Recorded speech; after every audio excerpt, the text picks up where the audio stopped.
From courtside the virtual hardwood, it's the NLSC Podcast, a weekly show for basketball gamers and hardcore hoop heads. This is episode 557. I am Andrew in our forum, Andrew NLSC on X. Joining me as always, my co-host Derek, DP3 in the forum, and DP3G and DP384 on X. Derek, we're talking real and virtual hoops this week, so please tip us off. Yeah, so first we will be discussing real hoops. I'd like to discuss the myths around, quote, sim basketball, end quote, followed by talking about our go-to moves on the real hardwood. So as basketball players ourselves, to end the show, we will recap a recent NBA 2K17 session, which involved the use of two very interesting 05-06 NBA teams. But first, Andrew, I was playing pickup on Saturday morning. And man, playing basketball is a blast. And basketball action in real life, the majority of the time, is a blast. It's incredibly fun. It's up and down. It's full of variety. You know, taking threes. You got players that can post up. You got people that can hit the mid range. You got people who can consistently attack the rim. All of that. You have sweet passes. You have difficult shots that are made. And I was thinking about this, and there's just a lot of people that state that the games are too realistic now, and it's made them boring, or it's made them not fun. And I'm gonna take a really, really hard stance against that. And the reason is because basketball in real life, in all of my experiences, is a blast. What I think has hurt the games is overall poor mechanics, right? I think mechanics not centered around sim, but centered around, very poor foot planning, actually unrealistic hand speed, so not sim, unrealistic hand speed with the dribble, janky movement, incredible suction no matter where you go, which is incredibly unrealistic. You played basketball before. So I'm going to take a really hard stance against this. I don't think, quote, sim basketball, end quote, is being produced properly in these video games, because real basketball, Andrew, is an absolute blast, right? And I actually think that a lot of the older games, which represent that fun up and down style, more realistic attacks to the rim, more realistic ball handling, more freedom on the sticks, etc. I think that those games actually are a far better representation of sim basketball than what we have today. Well, would it be fair to say that sim basketball games, as far as realistically depicting the sport in a fun way, kind of peaked during the 2010s? Would you agree with that?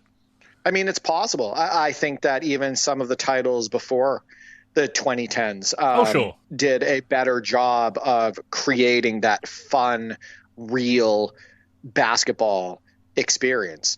And I want our listeners to really think about that.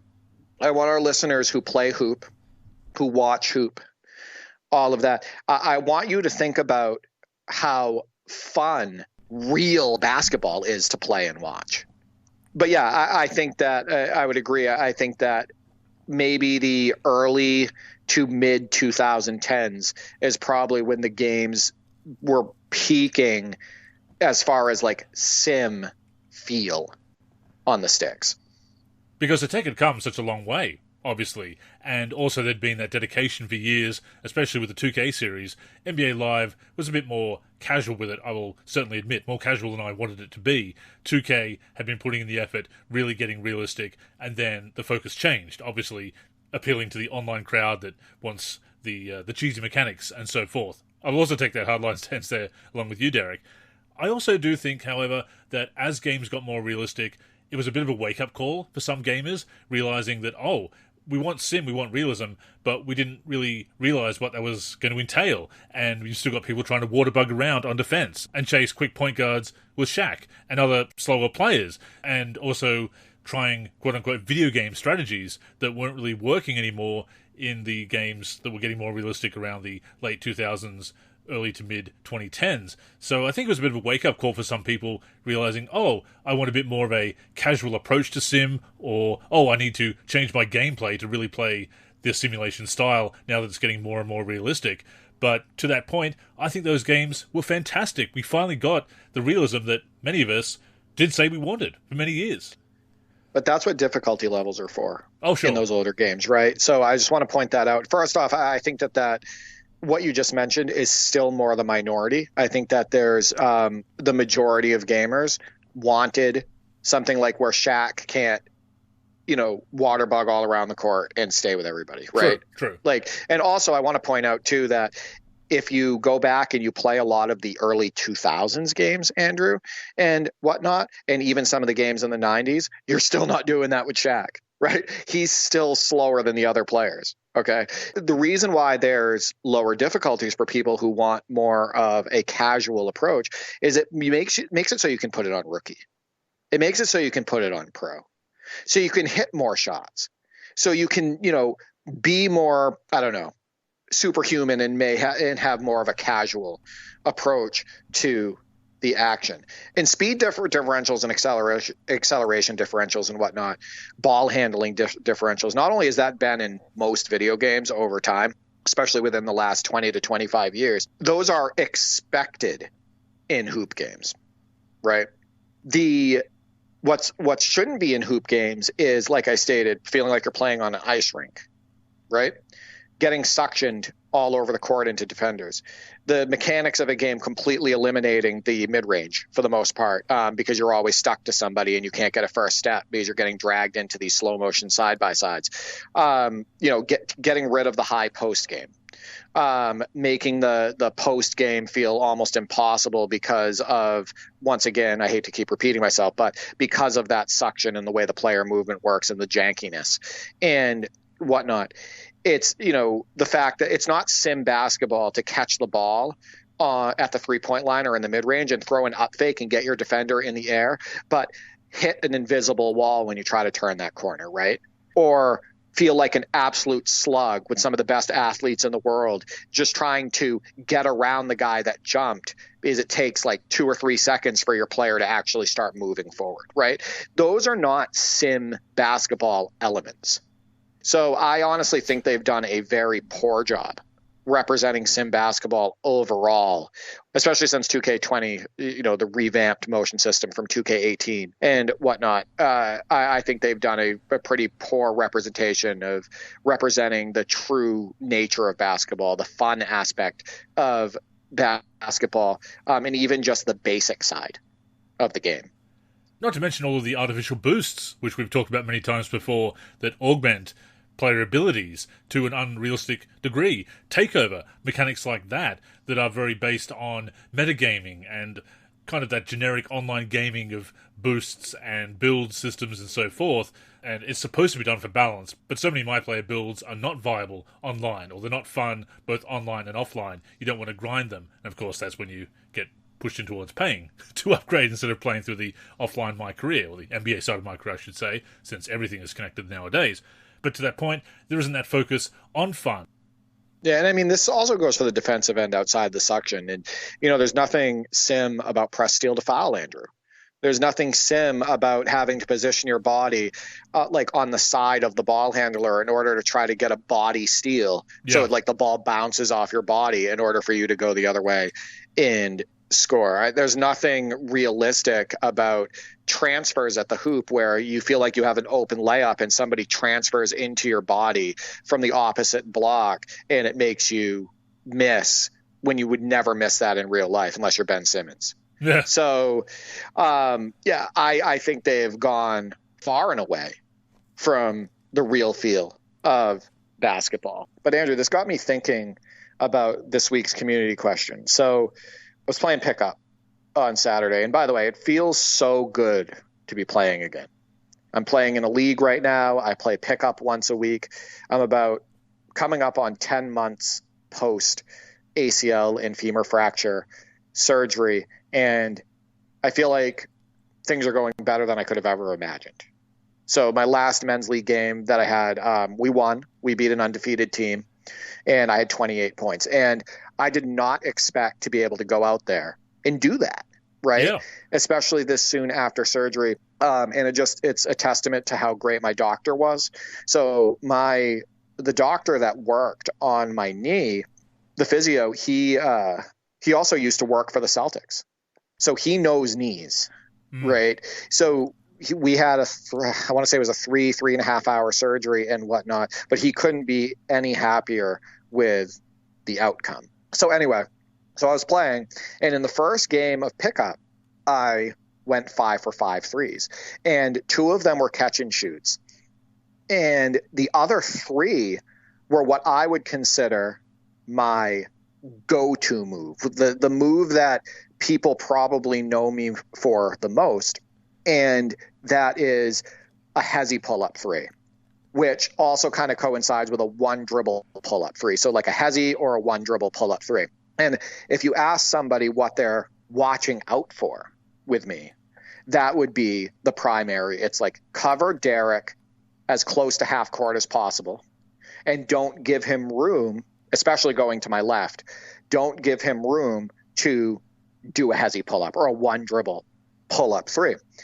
And it got me thinking about the community. And I was thinking, what are their go-to moves when they play real basketball? And Andrew, when you played, what were your go-to moves? What did defenses think when you hit the floor? Like, what do we have to take away from Andrew? And when I think of like go-to moves, I think of like Dirk's like 1-foot fadeaway, right? You think of Kareem's sky hook. You think of Wilt Chamberlain's dipper, right? Like stuff like that. That's what I mean by a go-to move. So Andrew, back in your playing days, what did defenses have to take away from you?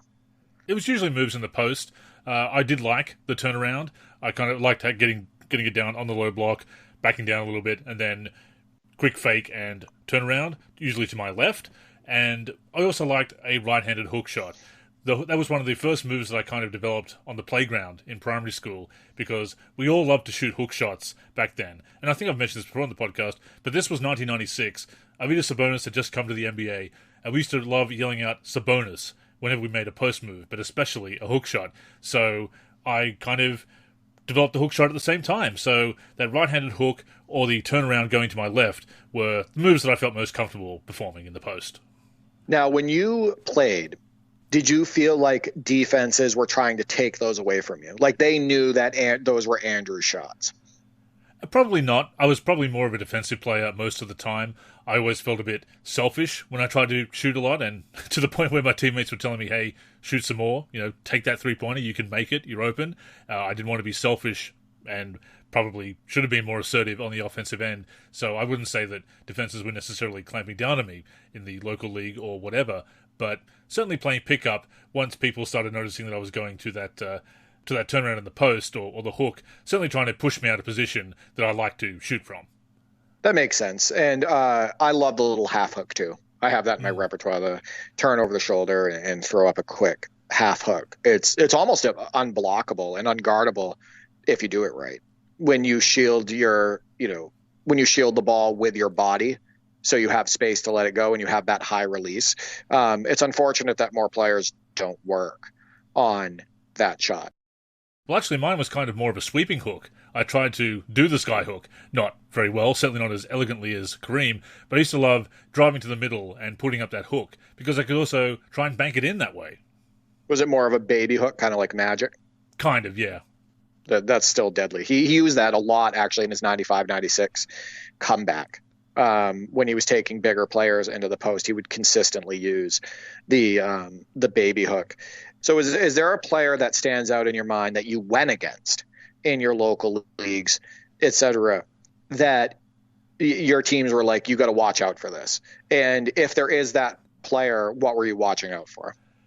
There were some players that were super quick and strong, and they were really good at putting the ball on the floor, on the deck, putting the ball on the deck, Derek, and just going like a bull in a china shop towards the hoop, yet still under control and finishing. So trying to take away that drive from them or meet them at the hoop, because I was playing center, so I was the last line of defense, obviously, and trying to block them at the rim.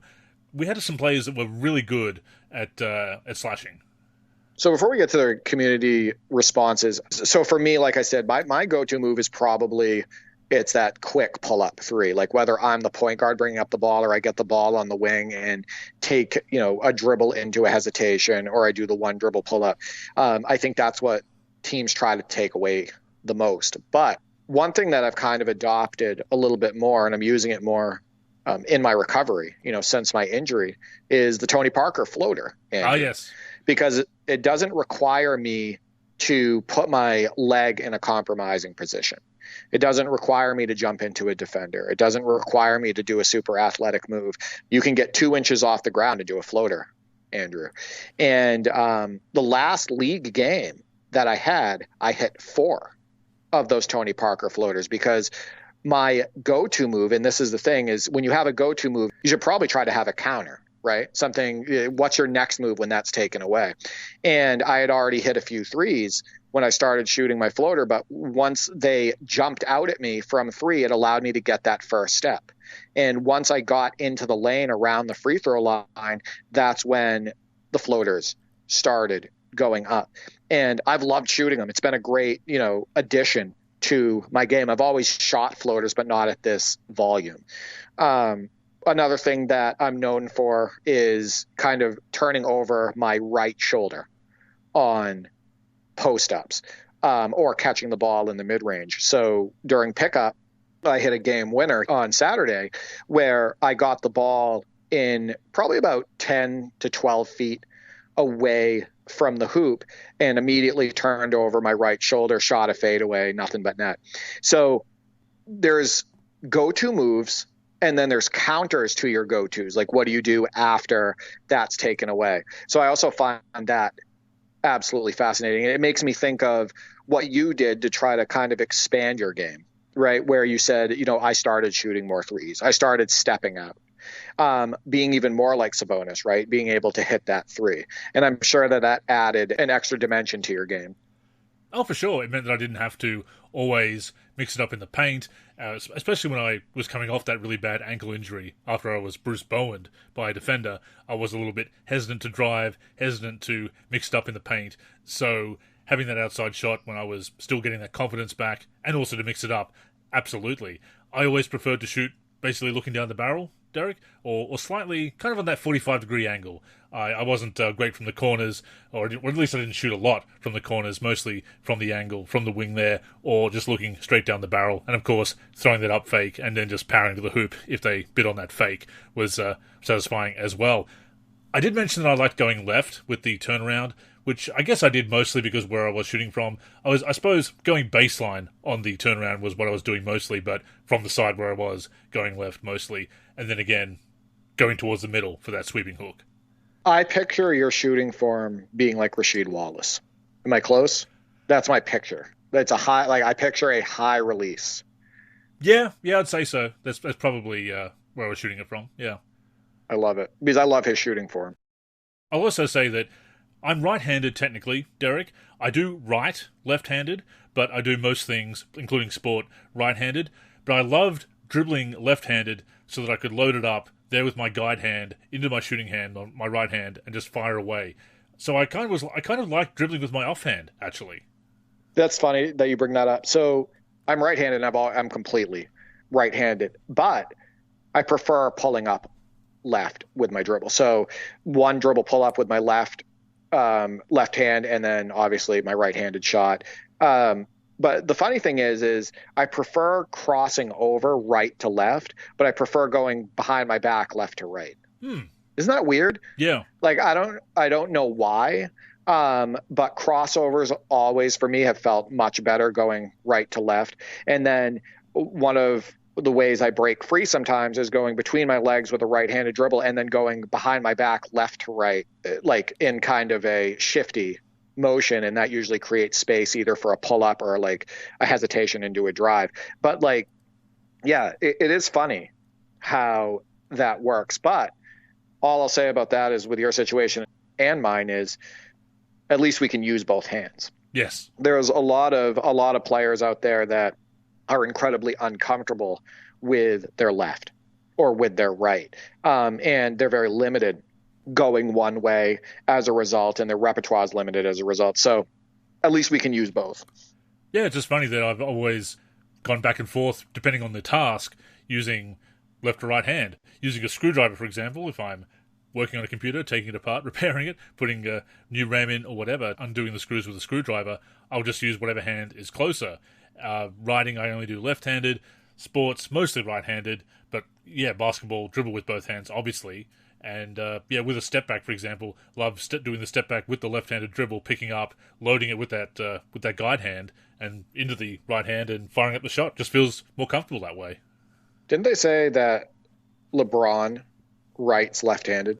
Pretty sure that that's a thing. I think they said that LeBron does a lot of things left-handed, but he plays basketball mostly right-handed. So he shoots right-handed. So let's get to the community responses. Andrew, Rock says, so at Jeff Cortinas, has he right to a UTEP two-step drive right? If counter needed, spin left, scoop, or fade. So Rock may be Tim Hardaway, Andrew. And that counter and improvisation is important, because if you just have that one move in mind and you're going to do that no matter what, then the defense is going to get wise to that. Or if they just happen to luck into position to stop that, you need to be able to adjust. So if you can't, then that move is not going to work 100% of the time. I've played against so many players that don't have a counter. I've played against so many players that are basically spot up 3-point shooters, or players that can only really get their shot off behind the 3-point line. And once you take away their primary ability, they don't really have anything else. And those are by far the easiest players to guard, in my opinion. Mike P for 3, so at Mike Purchard, states, I've not picked up a basketball in a while, doctor's orders, but back in the day, I was known as a 3-and-D guy before it was a popular style to play, and the corner ball was my bread and butter. So it sounds like Mike P is PJ Tucker on the basketball court, and every team could use a PJ Tucker. And I don't mean today's PJ Tucker. I mean like when he was at the peak of his corner 3-and-D powers. And I think that when you have a guy like PJ Tucker surrounded by players who can create their own shot and create that corner shot for him, and players that will appreciate that style, I think that it's incredibly useful. Well, of course, I mentioned Bruce Bowen in a pejorative sense because he did have those dirty moments, and as I said, somebody did Bruce Bowen me when I was coming down from a layup. But of course, he was still a tremendous defender, even playing clean and hitting that corner 3. That was his bread and butter too. Yeah, and I think 3-and-D has been around for a long time. And if you didn't want to call it 3-and-D, even like before the 3-point line invented, if you wanted to call it like spot up shooter and defense, I think that that's been around since basketball, right, was invented. I just think that there's always been that player, and there's always been a usage for that player. Roger Ward, Live 01 legend, states, other than 3-point shooting, my jump hook, preferably right-handed, but I worked on my left a lot. Yeah, being able to turn either way on that hook shot just makes you that much deadlier. And most players, I don't care at any level, to be honest with you, do not expect that left hook to go up. Most players are right-handed and whatnot. So if you can mix it up and you can throw a left hook in there and whatnot from 3 to 10 feet, I think that makes you that much deadlier. And I also love that hook shot, Roger, especially right off the catch. So not like even backing in, sometimes not even putting the ball on the floor, but catching it within that 3 to 10 foot range and just immediately turning over your shoulder and throwing up that half hook. Oh, definitely. Love a hook in the post. Obviously, that was my preferred move as well. And yeah, once again, working on being able to shoot and dribble right and left-handed to finish with both hands. Such a tremendous advantage. Talk about Bill Russell, one of his underrated advantages was being left-handed. But if a player can finish with both hands, then they are so much deadlier, especially around the hoop. Exactly. Chosen one at King J Mace states, quick cross into a step back midi. Those players are sometimes the hardest to guard because the quick cross gets the defender off balance and backpedaling. And once you do the step back, it's basically impossible for the defender to recover because he's already pivoted the other way and he's heading towards the hoop trying to play defense, right? So I think that it's incredibly underrated when done effectively. And I mean, you see guys like DeMar DeRozan using that in the mid-range all the time to get his shot off. Kobe used to always do that. There's so many players that you can think of that use that initial explosive move into the step back that just, make it impossible for the, defense to recover and contest. I will say that it's not an easy skill, right?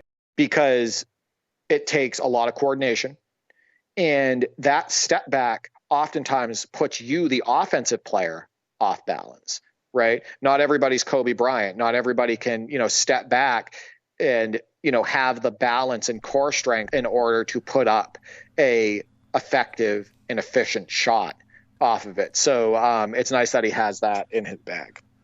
Definitely. And if you can maintain that balance or kind of fake that step back, then you can get that defender off balance and explode to the hoop.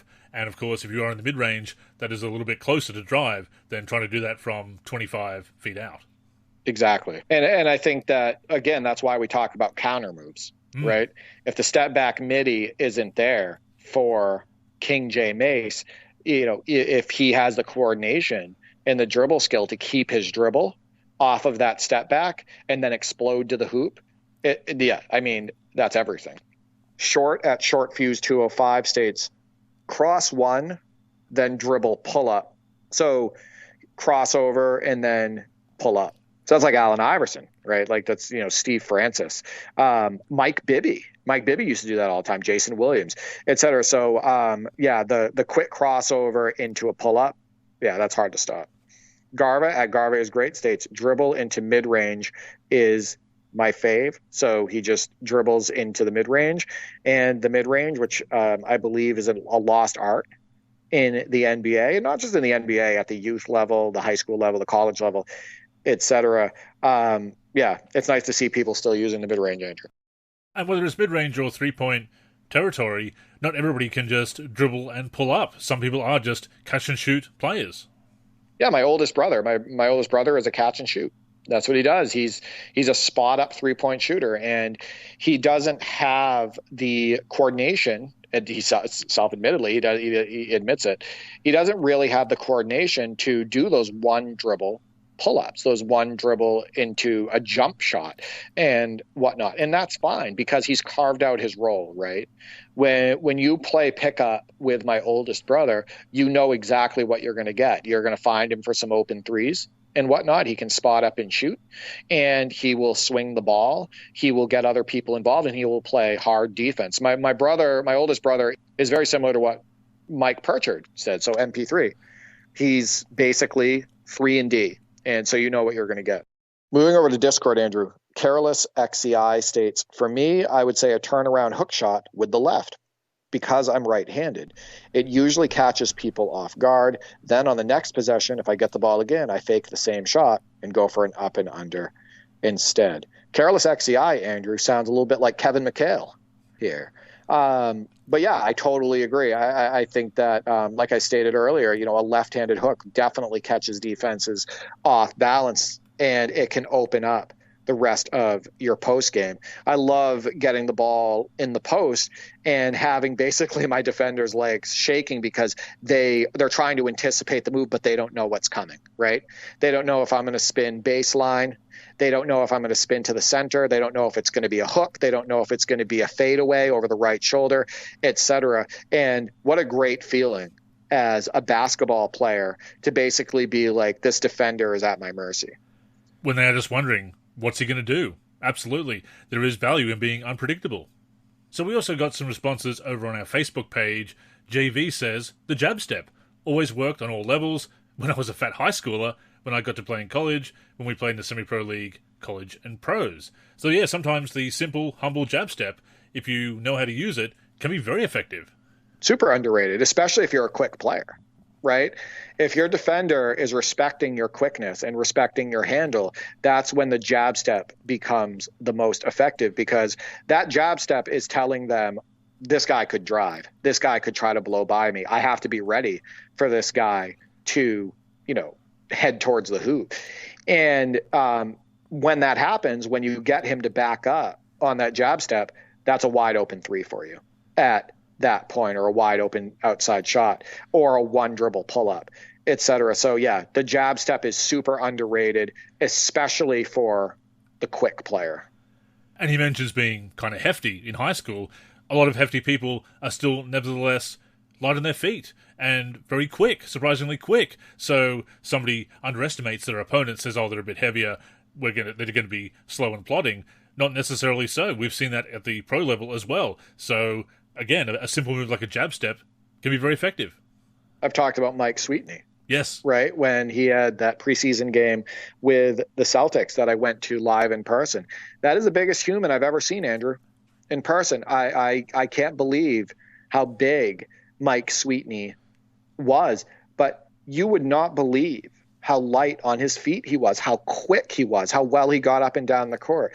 When he got the ball in the high post in that game, making a move towards the hoop and then spinning the opposite way and everything, it's like, this guy looks like he's 350 pounds, right? This guy is massive, and he was moving better than the majority of people move, that are athletes in the world. Like, just unbelievable stuff by Mike Sweetney. So no, I definitely agree there. Aaron A says, the Pinoy step always gets me buckets. The Philippines' answer to the Euro step I'm imagining there. And that obviously that move had great vogue, still today obviously, but certainly came in with players like Manu Ginobili, who is not European. A lot of people do classify him as European. Argentina is not in Europe. That's our weekly geography lesson, Derek. But the Euro step, or the Pinoy step in this case, very effective too. So the Euro step is not easy for everybody. You notice that you don't see a lot of people do it in pickup. You don't see a lot of people do it in local leagues. And the biggest reason is because it takes a lot of balance. It takes a lot of the proper core strength. It takes the proper leg strength in order to go at high speeds and stop for that first step and then maneuver to the next step and whatnot. And that's why the Euro step is still so effective, because it's also incredibly hard to guard a player who can go at such a high speed, stop on a dime with one step, and then move to a different direction by taking another step. I think that, yes, the Euro step has become more popular and more widely used, but the majority of basketball players can't execute it properly because it takes an extraordinary amount of balance and leg strength. MC says, Hezi into a jab step and then a quick pull-up midi. So another mid-range artist there, Derek. Yeah. Again, love those mid-range operators. I'm guessing that he could probably also step out and hit threes, which opens up the mid-game as well. And obviously another vote for the jab step. Renee says, just putbacks. I'm extremely undersized, but in the Brian Grant, Rodman, Barkley rebounder type. Actually, one thing I enjoyed doing, Derek, when I had a smaller player trying to box me out and doing a poor job of it, I really loved my rebounds when I played, was to simply go straight up, catch it in my shooting form, and then just put it off the board. Bringing the ball down at the professional level, I'm still shocked at how many players do it. It was actually one of my biggest issues with Kendrick Perkins' game when he played with the Celtics and whatnot. And then obviously he went over to the Thunder and was doing the same thing. But as big as Kendrick Perkins was, he would grab an offensive rebound. And the large majority of the time, he would bring the ball down to his waist and then try to go back up with it. And you want to know what the difference is between somebody like Kendrick Perkins, who does that, and somebody like Jokic, who is just far more efficient around the rim. Tell me how many times you've seen Jokic bring the ball down when he gets an offensive rebound. Never. He literally he'll get the ball. He'll never bring it lower than his forehead. Oftentimes he'll grab the rebound and put it back up from where he caught it, right? Where he got that rebound, like the extension of his arms, and he'll put it in. There is no reason for these players in the NBA or in college or at the high school level, Andrew, because you're mature enough at the high school level, your body's mature enough to put that right back up the majority of the time. There's no reason for you to bring that ball down to your waist. You keep the ball high and you go quickly back up with it, and the majority of the time you will score. But to the point that always fascinated me is the amount of NBA players that they'll get the offensive rebound and they'll bring the ball down to their waist before they go back up. Stop that. It's ridiculous. That lack of basketball IQ speaks volumes about some of his takes, quite frankly. Yeah, agreed. Christian says, I always played as a post/mid-range oriented small forward, so back when I used to play a ton, I had a little back down, shake fade. Again, nice little move in the mid-range there. Little shimmy fade. Little Hakeem Olajuwon, little Kobe Bryant, little Michael Jordan. Yeah, I mean, that's unstoppable if you have it in your repertoire. It's very hard to guard and whatnot, especially if you're a taller player. You're 6'3", Andrew. I'm 6'2". So a lot of times, we can actually, create room with a move like that. And I use that from time to time too. And finally, Kieran says, receiving the ball around high post/free throw line and drive/Euro step to the basket, hoping to also draw fouls as free throw shooting is generally pretty good. And yeah, having that move that can create that contact and that you can finish through the contact but also draw that foul and possibly get the and one or certainly the couple of free throws, again, very effective in the paint. The first thing that came to mind when he said catch the ball on the high post and make a move towards the hoop was Strawmile Swift. I don't know why, but I thought of Strawmile Swift catching the ball at the high post, throwing a quick pump fake, driving hard right to the hoop, and just throwing it down on somebody. Now, I doubt our listener there is throwing it down like Strawmile Swift or throwing it down at all, but still, the concept is the same, right? You catch the ball on the high post and you make a hard drive to the hoop and you're trying to finish. So it's the same idea. But yeah, really cool to hear about everybody's go-to moves, Derek. And remember, go-to moves were a big focus for NBA Live 08 back in the day, kind of a forerunner to the array of signature animations we have now. And that's what pro play is about, right? Oh, a lot of pro play is about capturing those go-to moves, capturing that signature style. In NBA 2K15, they brought in the signature size ups for people like Kevin Durant and James Harden and whatnot. That was about, capturing these go-to moves for these players and whatnot. So yeah, I think that's a great element of basketball video games. But as you noticed with all these responses that we received from our listeners also love real basketball, Andrew. Oh yeah. And a lot of our listeners love to play real basketball, and they still do play real basketball. So yeah, I love mixing it up on here and talking about real hoops and the virtual hardwood. Before we go on, a reminder that the NLSC podcast comes out every week on the NLSC, nba-live.com, as well as our YouTube channel. We're also on Spotify, Apple Podcasts, and other podcast apps. If you're listening on any of those apps, we'd greatly appreciate a review. To keep up with the show and everything we're doing with basketball gaming in general, connect with us on social media. On Twitter and Facebook, we are the NLSC. We also have an Instagram, NLSC Basketball, and on YouTube, we're youtube.com/NBA Live Series Center. Once again, visit us at nba-live.com, where in addition to the podcast, you'll also find all of our original content, as well as our forum and modding community.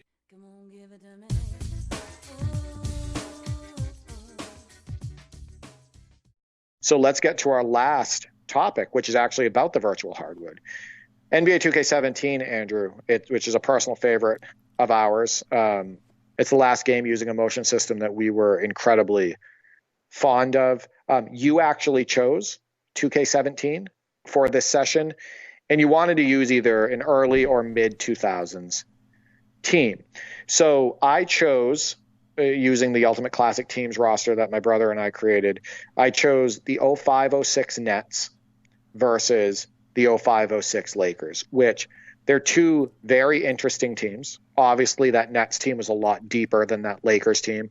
As you know, the 05-06 Lakers team was Kobe surrounded by a good player in Lamar Odom, but that's the Smush Parker, I was going to Kwame Brown, I was going to Brian say, Cook. you're not going to say Smush Parker was a good player. I was going to say, you're not going to say that, are you, Derek? But No, no. Well, I think that he gets a lot of hate, probably more than he deserved. Thanks to Kobe's right? remarks. Yeah, yeah. Yeah, and just in general, I think the spotlight was on him, and I think that those lights were a little bright, right? And you see that a lot of times with people who play with the Lakers nowadays, because LeBron is on that team and he's still the most marketed athlete in the NBA. And if you're on the Lakers, those lights can be very bright and you can be oftentimes critiqued unfairly. And you'll have more people critiquing you, right? It's in not just the media, but the fans and whatnot. So I also feel for players like Smush Parker who may have been dealt a poor hand, right, in these situations. But, that's, like I said, the Kwame Brown, Chris Mim, Brian Cook, Smush Parker, Lakers.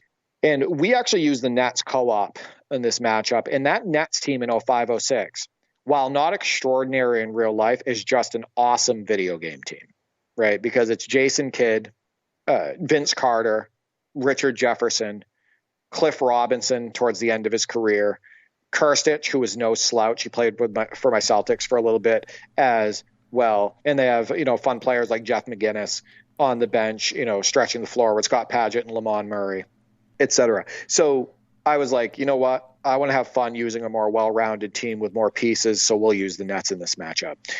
And from opening tip to the buzzer, that game was fun. We had a really good time. We ended up winning that game. It was a close one. I want to say we won by 5 or 6 points. But, Vince Carter getting out on the break and throwing it down, just the plethora of one-on-one moves that you can do with Vince Carter, because he's mostly known for being a great dunker, Andrew, but he was an incredibly skilled player, much to the likes of like Tracy McGrady, right? Like he had those moves. He had the handle, he had the pull-ups, he had the spinning shots, etc.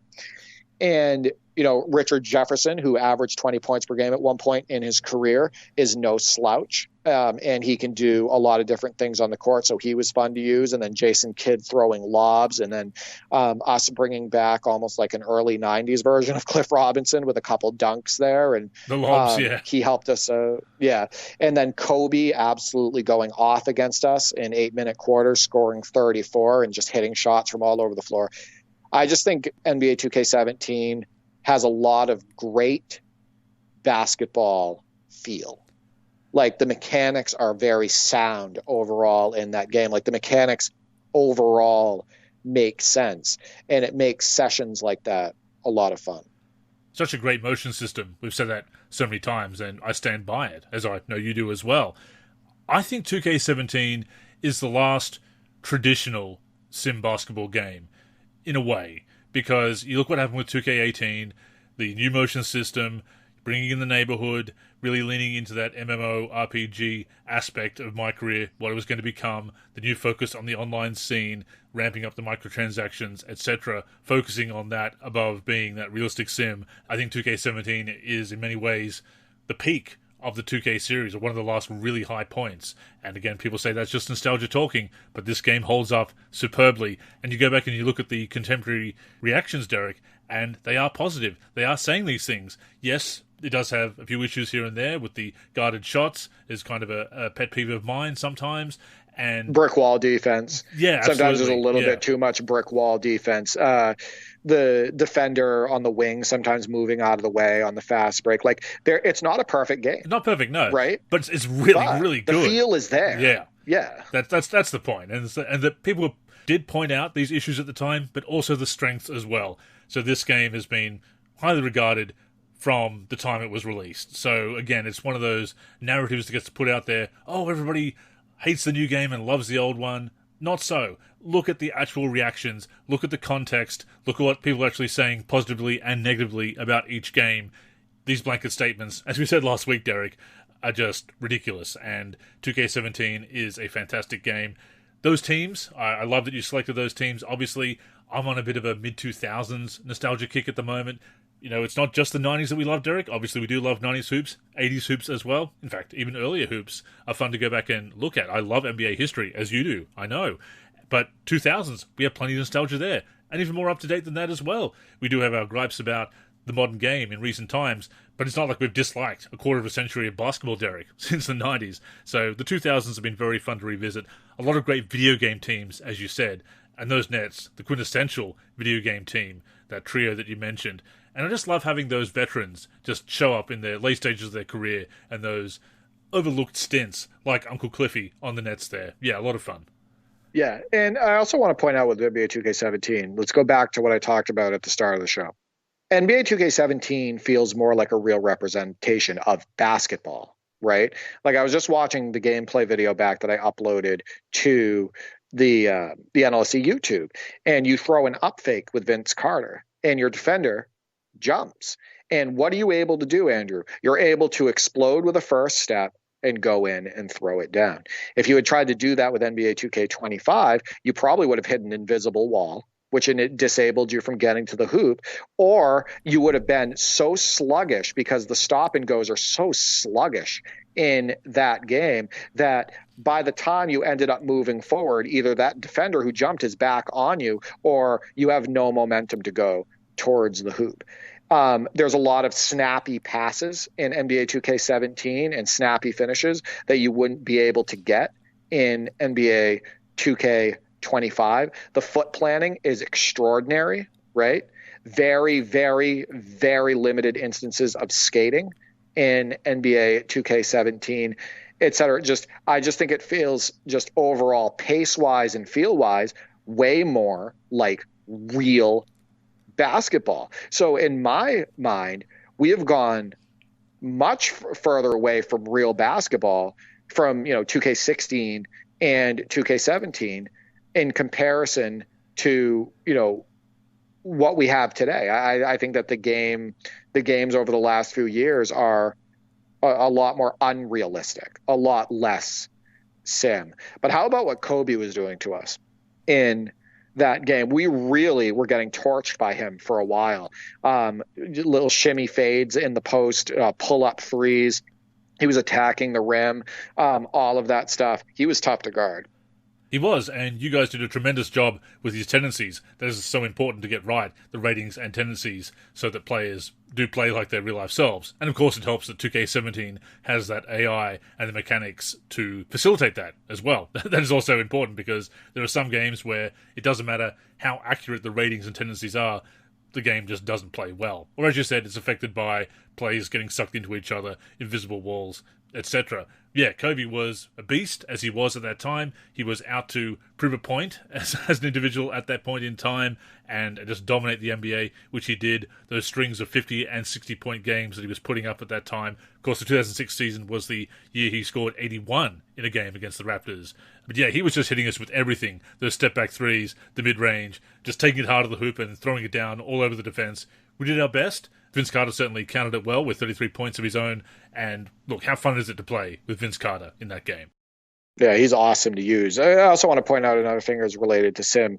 I think the dribbling isn't as sound as it used to be. We've talked about this before, and you feel the same way with 2K14 and 2K17.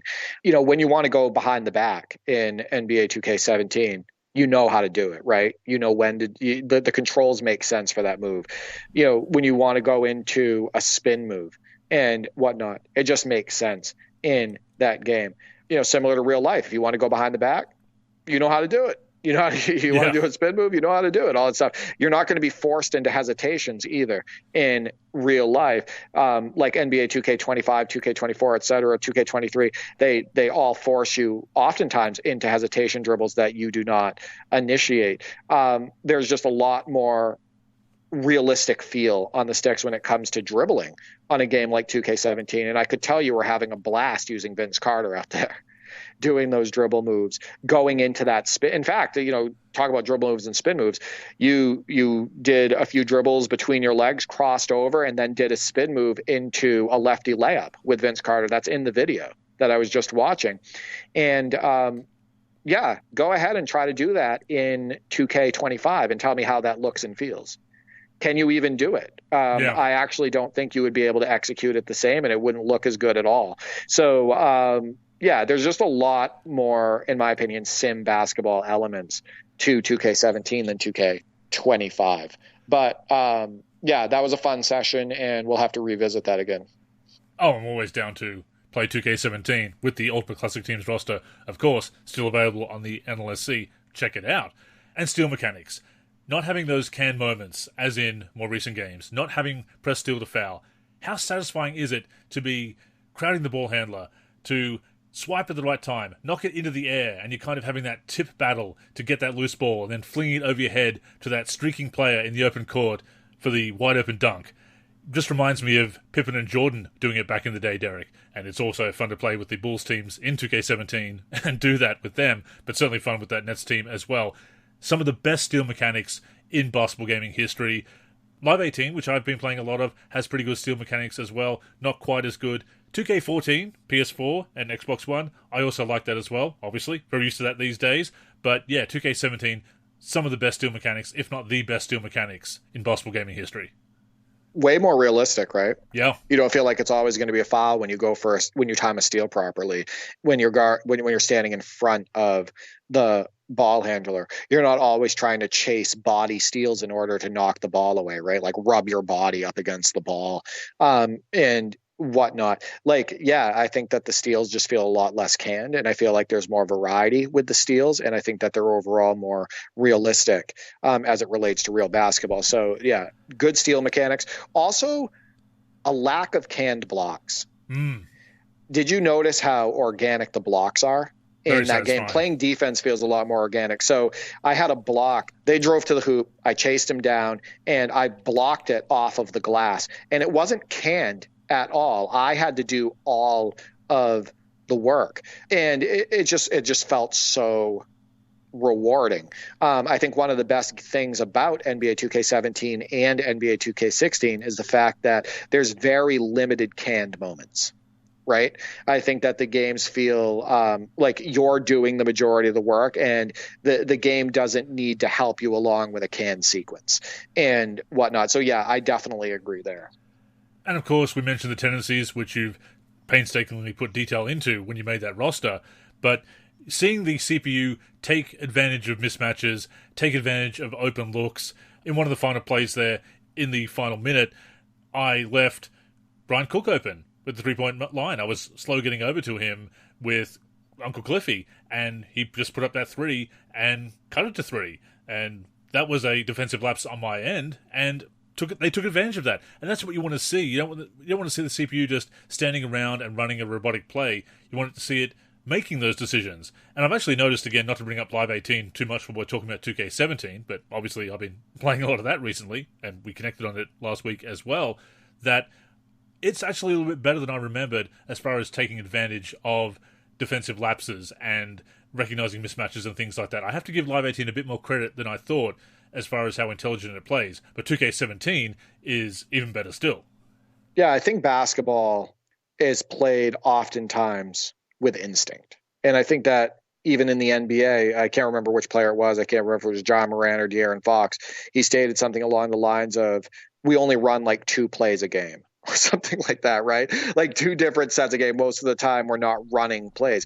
Even in the NBA today, what you're seeing on the court is players often just operating off of instinct. And when you play in local leagues, when you play in pickup and whatnot, you're playing off of instinct. That's real basketball. It's adjusting on the fly. It's adjusting to defensive matchups on the fly.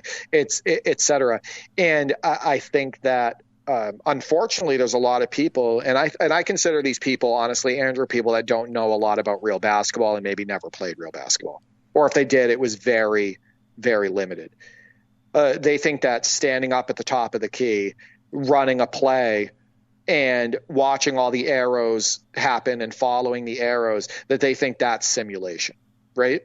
Like they think that's sim basketball, that's realistic. And doing that, 40% of a game or 50% of the game, sometimes more. I've watched some of these streams from these people playing and some of these videos, sometimes more than that. They think that is playing sim basketball. But I'm sorry, you're mistaken. That is not actually realistic basketball.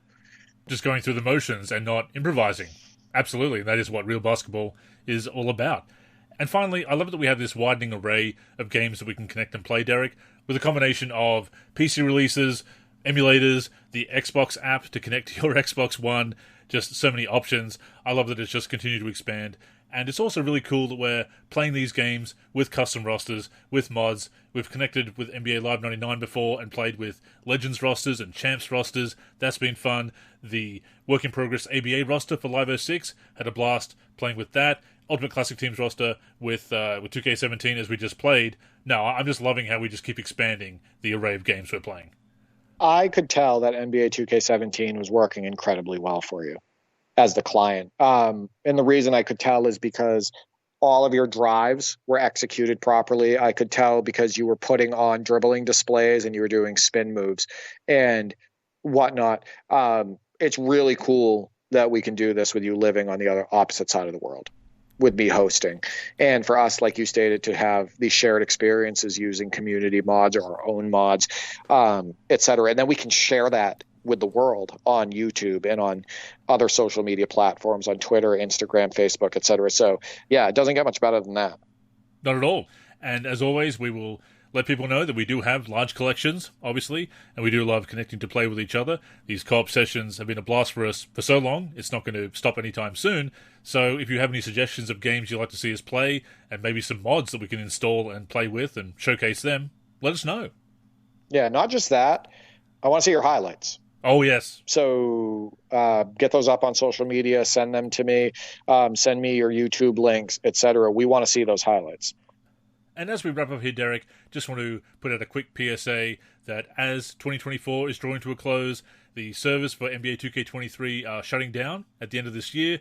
That will mean my career is no longer playable, my team no longer playable, Play Now Online no longer playable, etc. Also, of course, image uploading for customization in my NBA and my league. So, just a reminder to everybody, Derek, that if you have unfinished business in 2K23, wrap it up as soon as possible. If you are a content creator, need some footage of various things that are going to be gone when the server shut down, screenshots or footage, get them now ASAP, because in less than a month, that's all gone. Goodbye, my career.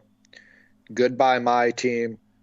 Goodbye to a good portion of the game that people actually purchase the game for, right? Yeah. A lot of people purchase that game for my team, to be able to jump into my career, and now it's all going away. So the only thing I'll say about that is I hope that those of you who did play those modes, those of you who bought the game for those features, I hope that you got your money's worth while those modes were still active.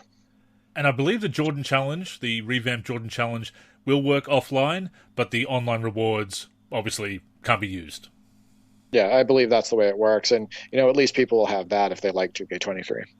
Although, I will say, Derek, that I think 2K11 did the Jordan Challenge better.